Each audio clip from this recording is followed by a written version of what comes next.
Youcat, question number 399. When is the use of military force allowed? The use of military force is possible only in an extreme emergency. There are several criteria for a just war in inverted comma. 1. Authorization by the competent authority. 2. A just cause. 3. A just purpose. 4. War must be the last resort. 5. The methods used must be proportionate. 6. There must be a prospect of success. Pope Benedict XVI said on 24th April 2005 that it is not power but love that redeems us. This is God's sign. He Himself is love. How often we wish that God would show Himself stronger, that He would strike decisively, defeating evil and creating a better world. All ideologies of power justify themselves in exactly this way. They justify the destruction of whatever would stand in the way of progress and the liberation of humanity. We suffer on account of God's patience, and yet we need His patience.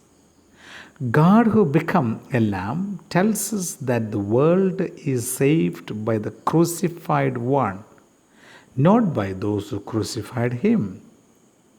The world is redeemed by the patience of God.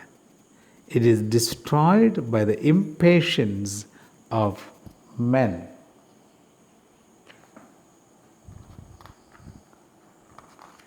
Question number 400. The sixth commandment. You shall not commit adultery.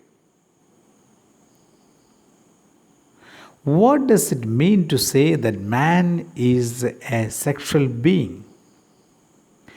God created man as male and female.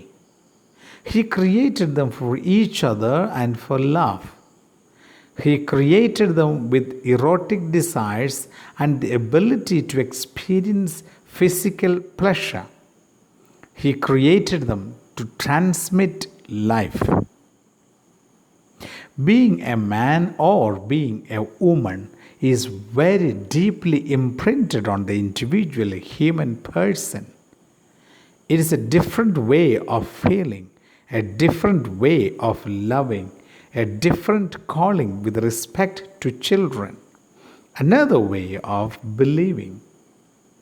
Because He intended that they should be there for each other and complement one another in love, God made man and woman different. That is why man and woman attract each other sexually and intellectually.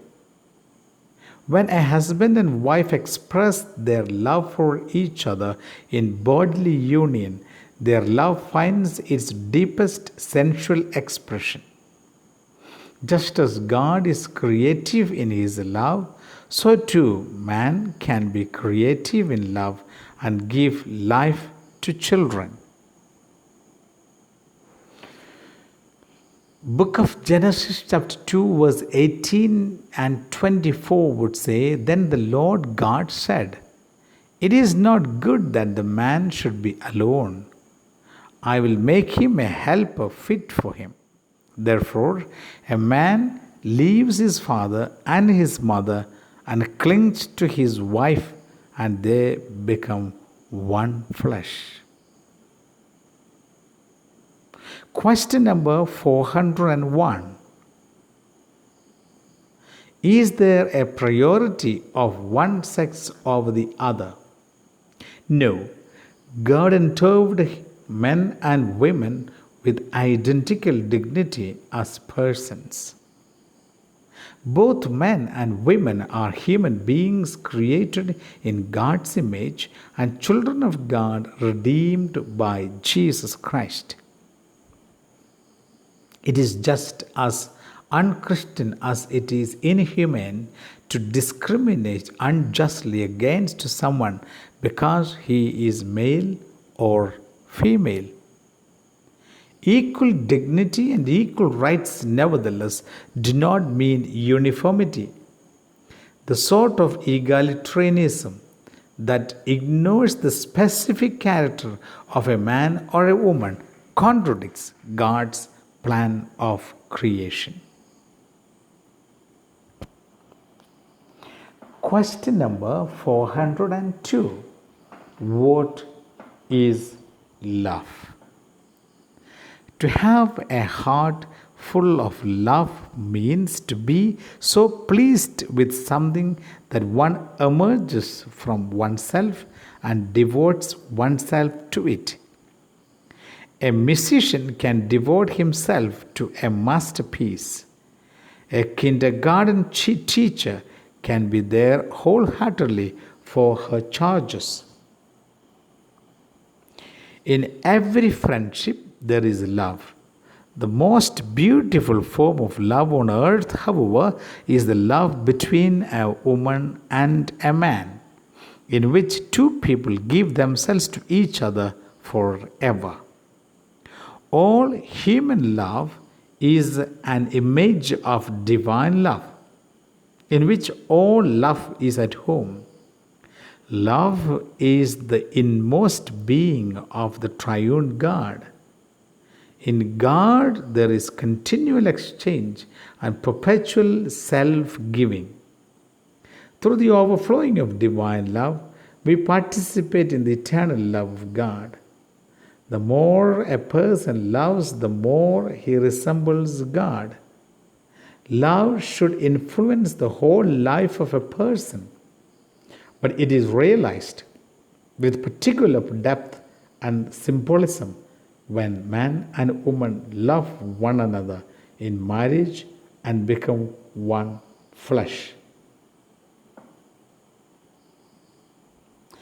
Pope John Paul II said, all the reasons in favor of the subjection of woman to man in marriage must be understood in the sense of a mutual subjection of both, out of reverence for Christ. First letter of St. John, chapter 4, verse 7 would say, love is God, and he who loves is born of God and knows God. St. John Paul II said, one cannot live a trial life or die a trial death. One cannot love on a trial basis or accept a person on trial and for a limited time. How is sexuality related to love? Sexuality must not be separated from love. They must go together.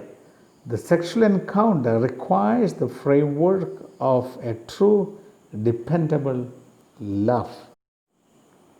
When sexuality is separated from love and is sought only for the sake of satisfaction, one destroys the meaning of the sexual union of man and woman. Sexual union is the most beautiful bodily, sensual expression of love. People who look for sex without love are lying, because the closeness of their bodies does not correspond to the closeness of their hearts. Someone who does not take his own body language at its word does lasting damage to body and soul. Sex then becomes inhuman.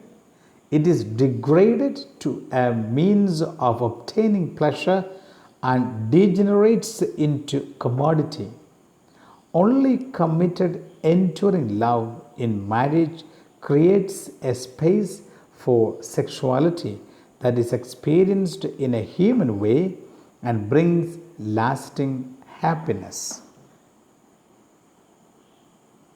Saint Pope John Paul II says,